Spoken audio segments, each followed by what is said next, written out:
Hello and welcome.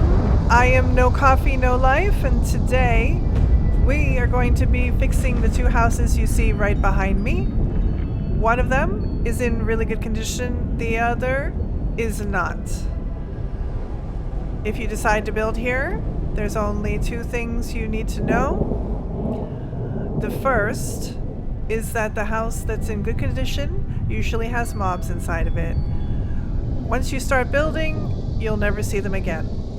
The second thing, this place is filled with bears, and they're going to be parading up and down the road in front of the house the entire time you're building, all the time. So keep it in mind.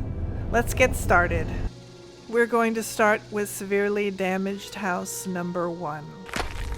Line up your foundations, and if you put them down the right way and in perfect alignment, you should be able to snap these two walls on either side, which is really important. You can't put foundations on the exterior all around, so in order to do double walls, there are sections of the ground here that they just won't let you put down foundations, so keep that in mind. You can still produce really nice looks on the outside. It's just you're not going to be able to do it fully throughout the entirety of the building. These porches are just going to be here for crafting stations later on. So we're going to work on the second floor now. I'm going to place my stairs here. And the floor on the second floor is actually pretty easy to place. There's only one section right there that you're only going to be able to put one half floor before you'll have to put the rugs down in order to close the remaining gap that's there. Everything else snaps fine. Let's see if we can put down that half floor in a second. Right there. It'll place, and then you'll just have to patch it a little bit with rugs. And 2 half walls will fit right there. It doesn't matter which ones you pick. Well, they will fit. While we're here putting this, there's one thing that really irritates me about things like this.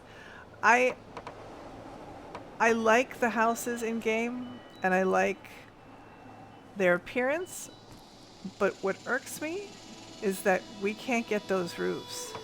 Our roofs don't have that angle. It's a much more shallow point, and it's difficult to match up if you're just going by, the floors. This one will look weird and squat if you don't raise it a little more, and you'll see that. I do match it up to the same height as the other, or at least as close as we can with our janky roofs. If you don't give it the extra height, the roof looks really squashed, almost like you pushed it into the building itself. This section is a little tricky. Just keep in mind that you will be able to completely enclose this space. You just have to put an extra stair temporarily. You can remove this. You just need it so that you can get the floors down and then put walls up and then take floors down and then eventually take the stair down. See, we're now at the height of the roof on the other building, but we can't get that same roof because ours is just, we're never going to have those pieces unless Bethesda is kind enough to give us a roof like that. You're just gonna have to make do with this. Half walls, angled roofs, and there you have it, the top. And then I just pulled these.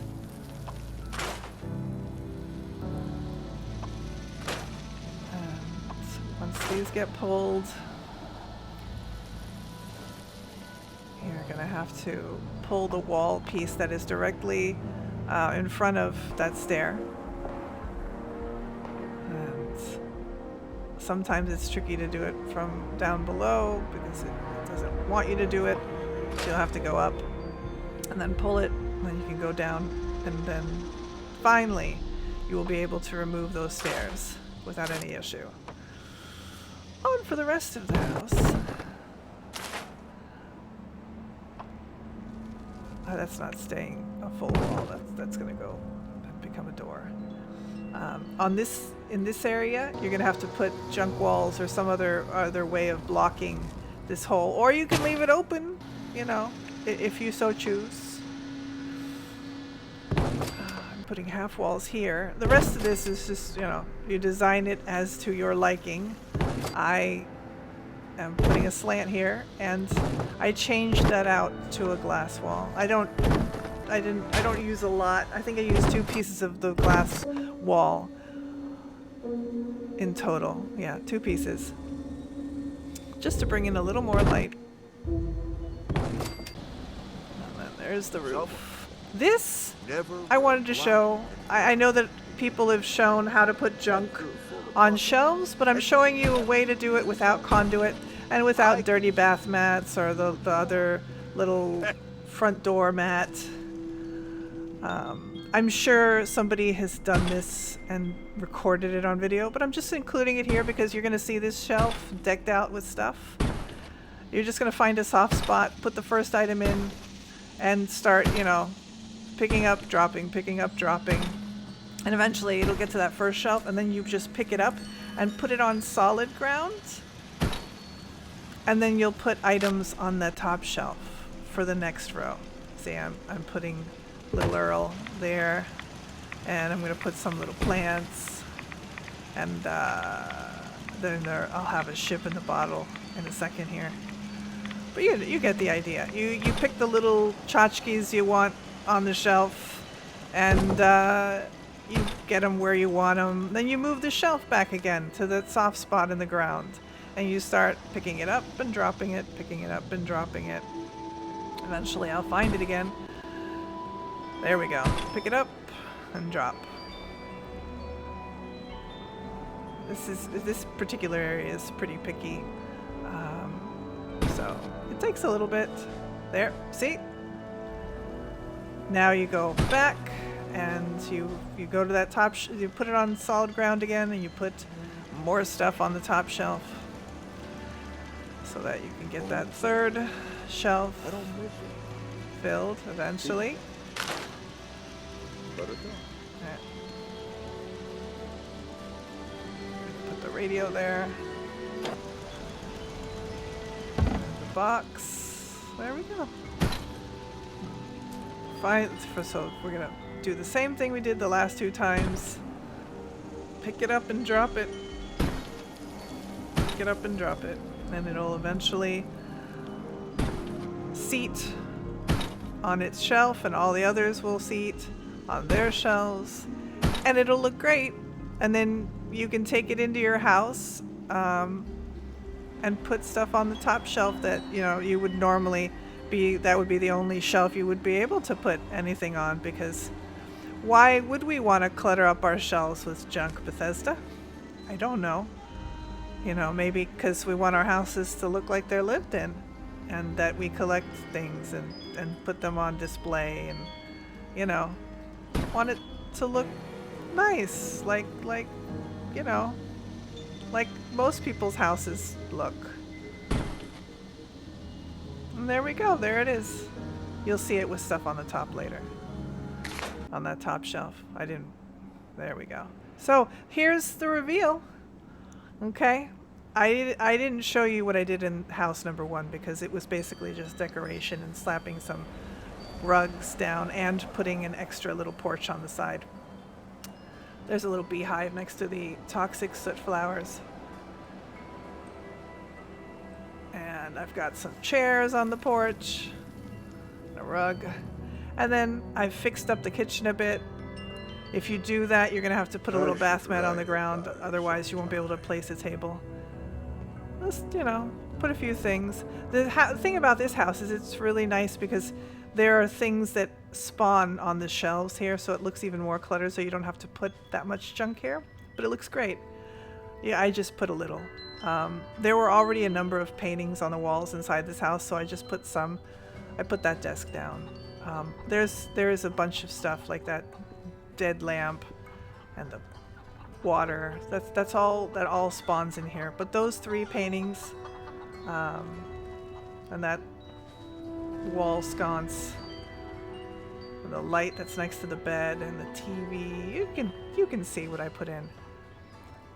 But it's just a little bit, just to decorate it a little more and to bring some light in. I ran the power using, for the most part, regular power connectors, and jumped it from the really broke down house on the right towards this one. And you'll see the cord eventually. On to house number 2. I didn't do anything with the porch, but you might choose to, should you build here. I just put the forager's chair there. Here is the small trading post I made, sitting on top of 2 contemporary porches, just to make the ground level and not have anything drop through. Here's a junk room, because this area is particularly rough to place. The only thing that's here originally when you get here is the 2 yellow chairs and the tub. If we go around the back, you're going to see that I have a garden mini farm there. There's a lot of space in these 2 backyards, so you have a lot of room to play with. I've made it into like a mini garden / farm, but you might do something different. I've also put trees down and cluttered up the sides. This is the side of the house that you can't put a double wall. The back you can, and I've put the exterior wall as the jail and the interior is the wood that comes with the game. Here's this side. I've got 1 double wall, 1 not. I've cluttered up the interior. There is no wallpaper. Here's the shelving with the stuff on top now that I've placed. Here's all my ratty beat up old furniture. My window with bars, which is just awesome. Fireplace, that's from the score? Yes, the score. And the little sleeping area and desk. Onward to the 2nd floor, which I've cluttered. I've got a bunch of heads here on the wall. There are so many different kinds and different taxidermied creatures. You can fill your walls up however you like without any issue. I've got junk here against the wall, and back here in the fusion generator room, much like every other beat up house in Bethesda, I've got a safe and a filing cabinet, something stashed at the very tippity top. Just like you would find out in the wastes while you're, looting abandoned houses like this. Hey, if you've made it this far, thank you. Thank you for watching the video. I hope you enjoyed it. I hope you learned something from it. That would be great if you did. And until next time, have fun building in the wasteland. I have no idea why he's running. The nuke isn't even dropping here. He's just running around like a crazy person. But anyways, have a great day.